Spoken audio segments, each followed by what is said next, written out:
Ilia Topuria. Now you look at Topuria and you think heavy hands, great grappler. What I like watching with him is his foot placement. The way he distributes his balance through his feet is unbelievable. So it's just a little nuance that he does is when he comes from this, doing these boxer style punches, because his centre of gravity is low, he can easily shoot him for the legs as well. And because he is that little bit shorter as well, especially at lightweight with the taller guys, this wide stance, twisty boxing style, it works really well to go up and down with the takedowns. Let's see what he does. The lightweight division is about to get a massive shakeup as Ilia Topuria, the undefeated featherweight king, challenges the legendary Charles Oliveira for the vacant 155-pound title. This is a fight that has captured the imagination of the entire MMA world, pitting Topuria's concussive power and technical boxing against Oliveira's relentless pressure and unparalleled submission game. We begin with UFC interim heavyweight champion Tom Aspinall, who points to a subtle but critical detail in Ilia Topuria's game. While most fans see the knockout power, Aspinall highlights Topuria's exceptional foot placement and balance. He explains that this foundation allows Topuria to seamlessly transition from his potent boxing combinations to takedown attempts, creating a complex puzzle for his opponents. Ilia Topuria. Now you look at Topuria and you think heavy hands, great grappler. What I like watching with him is his foot placement. The way he distributes his balance through his feet is unbelievable. So it's just a little nuance that he does is when he comes from this, doing these boxer style punches, because his centre of gravity is low, he can easily shoot him for the legs as well. And because he is that little bit shorter as well, especially at lightweight with the taller guys, this wide stance, twisty boxing style, it works really well to go up and down with the takedowns. Let's see what he does. Next, we turn our attention to the BMF champion, Dustin Gaethje, who has made his intentions crystal clear. Gaethje confirmed he is focused on fighting the winner of this massive title clash and will be in attendance to watch it live. He casually brushed aside any talk of Topuria potentially moving to welterweight, stating it's not something he can control and sounds a bit silly. When pressed about retirement if a title shot doesn't materialize, Gaethje was candid, admitting his feelings can change day to day in this emotional sport, but affirmed his next fight must be for the championship. Awesome. In terms of your own career, where are we at right now? Because the last time we heard from you... I'm waiting for the winner of Ilia and Charles. They fight next week, June 28th. I'll be there. That's who I want to fight. I've been interviewing you for about 10 years now. I think I kind of know your answer, but Ilia's saying if Islam wins, he's going to push to go up to welterweight after that. So I can't control any of that, so I don't spend no energy on it. But sounds stupid to me. We'll see. Your manager Ali also said earlier, and I want to get your words because we've only heard from Ali, that if you don't get the title shot, you're willing to just hang it up and walk away for good. We'll see how it goes. Catch me on a certain day, I'll tell you a certain thing. It's a very emotional sport, but I try not to speak too out of pocket when I'm emotional, which is right now. So I'm going to fight again in the future. Has to be the champion. Let's look at the strategic breakdown from one of the sharpest minds in the welterweight division, Belal Muhammad. He outlines a clear path to victory for Charles Oliveira, suggesting that Bronx must make this an ugly physical affair right from the start. Belal believes Oliveira should use his clinch work and grappling to test Topuria's gas tank and strength at the new weight class, avoiding a clean striking exchange where he has been vulnerable in the past. Is Topuria ready for 155? Is his power going to translate? Keys to victory for Charles Oliveira. You got to make it dirty.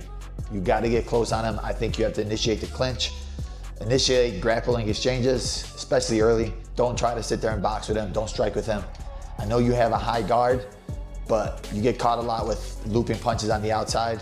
You don't want to get caught with a looping punch by Topuria. I would say go high body lock, let's test his strength. Let's see if he's strong enough for 155. Even if you have to pull guard. We haven't really seen Topuria's ground game that well, right? They say he has great grappling, but that's your world. You can wear on him, pull on him. Let's see if he added a little bit too much muscle. That's gonna mess up his cardio, and it's just gonna mess up his rhythm. Let's look at the strategic breakdown from one of the sharpest minds in the welterweight division, Belal Muhammad. He outlines a clear path to victory for Charles Oliveira, suggesting that Bronx must make this an ugly physical affair right from the start. Belal believes Oliveira should use his clinch work and grappling to test Topuria's gas tank and strength at the new weight class, avoiding a clean striking exchange where he has been vulnerable in the past. Topuria is a rhythm fighter, beautiful boxing, beautiful footwork. When you're initiating these grappling exchanges, when you're making him think about the takedown, he's not gonna be able to set up his power punch. Topuria, exact opposite. Oliveira keeps his chin a little bit too high. I know he has the high guard. Set up your looping punches by going straight to the body, by going low kick. Chop him down a little bit, he stands straight upright. If you do knock him down with a punch, go for the kill. We've seen guys like Michael Chandler and we've seen guys like Justin Gaethje drop him and didn't want to really initiate the grappling exchanges with him. We've seen you go against guys like Ryan Hall. We've seen you against Bryce Mitchell on the ground. You got great ground game, great ground defense. So if you do drop Charles, don't let him off the hook, because when Charles gets back up, he always finds a way. When you're breaking up the clinches, keep your hands back up, proper defense. Don't ever overextend on your punches, because Charles will catch you, and if he does catch you, he does have great power. So be very smart and disciplined with your defense, submission-wise and striking-wise. My pick is gonna be Topuria. I think he's so good with his hands. He's so good at setting up punches, setting up traps, that he's gonna eventually catch Charles. Former UFC fighter and top analyst Dan Hardy provides a fascinating psychological deep dive into the fight. He paints a vivid picture where Topuria's power is evident early, but his respect for Oliveira's jiu-jitsu creates a mental stalemate.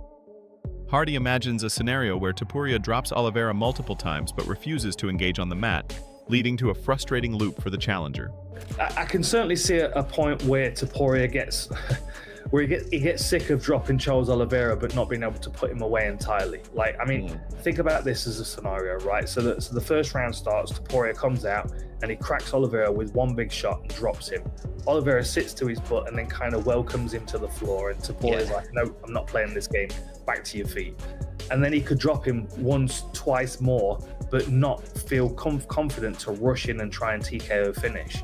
Like, it might be the second, third, fourth time that he drops him, and he's like, right, I'm gonna have to just go and finish the job and get the referee to stop it, because this is not gonna be a walk-off knockout, it's too tough. And then he rushes in, he starts landing some big shots, and in the scramble, you can see Oliveira arm dragging him or inverting for an ankle lock, you know, entangling him with some kind of calf slicer that then allows him to climb to his back. Hardy continues this line of thought, explaining that this building frustration could be Topuria's undoing. He suggests that after repeatedly failing to get a walk-off knockout, Topuria might be pushed to recklessly chase a TKO on the ground. This, Hardy explains, is precisely the moment Oliveira excels, using the chaos to bait his opponent into a scramble and lock up a fight-ending submission. The fight, in his view, could hinge on this single critical decision born from impatience.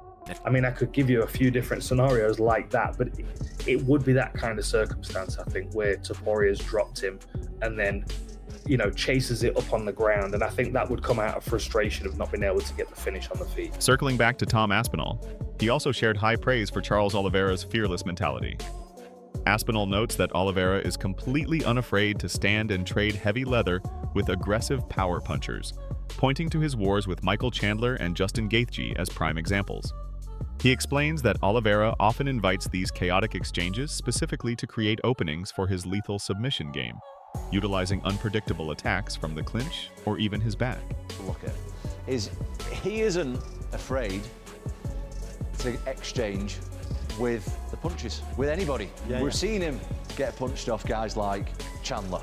We've seen him get guys off guys like Gaethje and all the rest of the short, stocky, powerful punchers. So Topuria, his style isn't dissimilar to other guys he's fought before. But what he likes to get involved, get him dragged into a bit of a punching match, and then he'll tie him up. And then he'll go for flying triangles. He's not scared to be on his back either. He doesn't mind getting taken down where he's on his back, and he'll be throwing up. He'll be doing all this kind of stuff. He'll be throwing up triangles. He'll be going sweeps, lifting him up. He'll be doing all different kind of attacks off his back as well, and that is something that is difficult to prepare for. Aspinall also views Ilia Topuria as a symbol of MMA's new generation. He praises Topuria's explosive striking and well-rounded grappling, but also highlights how his unique cultural blend of Georgian toughness and Spanish flair brings something special to the sport. In Aspinall's eyes, Topuria isn't just a rising star. He represents the future evolution of the sport and is on a clear path to becoming a dominant champion. But, wow, he's got devastating power. Great grappler as well. Links everything together so well. Great for the sport. Obviously, Georgian/Spanish guy, so he's mixing up nationalities. And just the future, for me, he's the future of MMA. Definitely. He's the next step. The next evolving he is. The co-main event fighter, cara France, spoke with deep admiration for Charles Oliveira as a person. He called Oliveira one of the most inspiring figures in the sport, reflecting on his incredible journey from early career struggles to becoming a beloved champion. Kai mentioned that meeting Charles in person left a lasting impression, describing him as a genuine and humble man whose energy is infectious. I love Charles. He's the man. I've met him a few times, and he's just like the people. His story and like his journey that he's had in the UFC.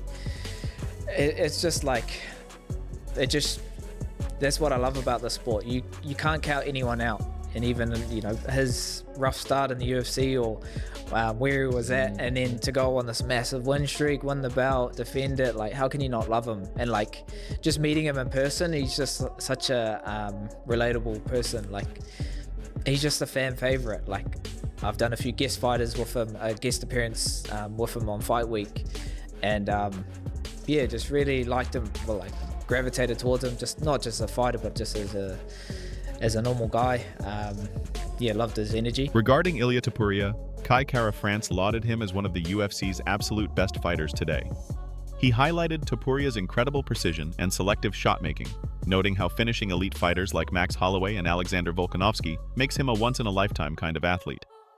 He also acknowledged the unique stylistic clash where Topuria's striking must contend with Oliveira's willingness to go to the ground to find a dominant position.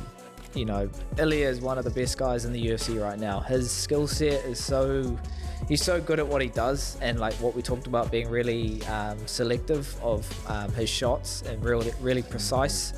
He's one of the best to do it. Like, to take out Max, to finish Max, like no one does that.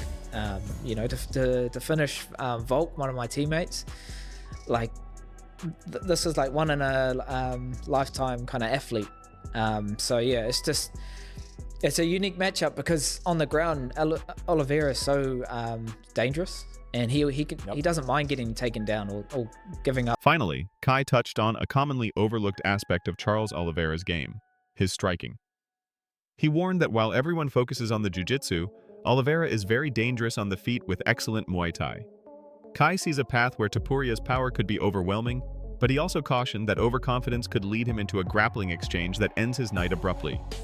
They're not as respected as they should be, because he is dangerous on his feet. Like, he's got great Muay Thai, and he's finished fights standing. So he just don't know what to expect. I don't know if Ilia thinks he's going to walk through Oliveira. He might, but you just never know. He might, get caught on the way in, thinking overly confident. Okay, I can take this guy out, and then end up on the ground, half rocked, and Oliveira jumps on his neck, and it's a wrap. I'm intrigued about this matchup. It's a great main event. People are going to be tuning in, but the best thing about it is they're going to more eyes. The consensus is clear. This fight is a razor-thin matchup of styles. Will Topuria's power and precision be too much for Oliveira to handle? Or will the former champion's experience and legendary submission skills prove that there are levels to this game? Let us know who you think wins this incredible lightweight title fight down in the comments. Don't forget to like and subscribe for more breakdowns. Thanks for watching.